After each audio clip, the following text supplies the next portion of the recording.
के भी गुण दिए, हमको डिसिप्लिन भी रखा और मेरी माँ का भी योगदान था। 5 बच्चों को सफल किया।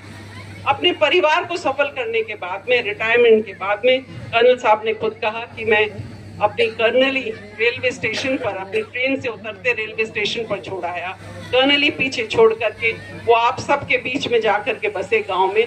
और फिर उन्होंने लक्ष्य बनाया समाज को ऊपर उठाने का, समाज में जागृति लाने का, महिलाओं को एम्पावर करने का, उनको सशक्त करने का, उनको एजुकेशन की तरफ समाज ले जाए, महिलाओं को पढ़ाए।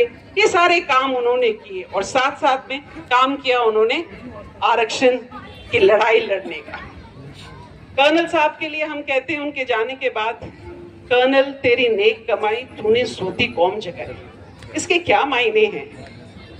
किसी और के लिए क्या आपने सुना है कोई ऐसा कहता है?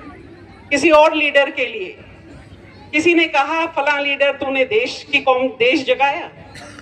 किसी ने कहा फला लीडर के लिए कि तूने फला कौम जगाई? नहीं, इसको समझिए। और ये आज के युग में हम लोगों को कहते हैं कि हमारे लिए गीत लिखो, पैसा देकर के अपने प्रशंसा में गीत लिखवाते हैं। ये कर्नल साहब ने ऐसा कभी नहीं किया। उनके जाने के बाद इस समाज ने स्वतः उनके लिए गीत रचे। आपने इतनी शानदार प्रस्तुति दी। सोती कौम का जगाना, क्या इसका मतलब है? एक कौम जो अपने लिए बिल्कुल उदास थी, अपने बारे में जिसको कोई रुचि नहीं थी, जिसको कोई देश में क्या हो रहा है, अन्य समाजों में क्या हो रहा है, हम कहाँ हैं एज कंपेयर टू देम, उसके बारे में अपने समाज को कोई चिंता नहीं थी। अपने बच्चे सिर्फ खेतों में काम कर रहे हैं या जानवरों को पाल रहे थे।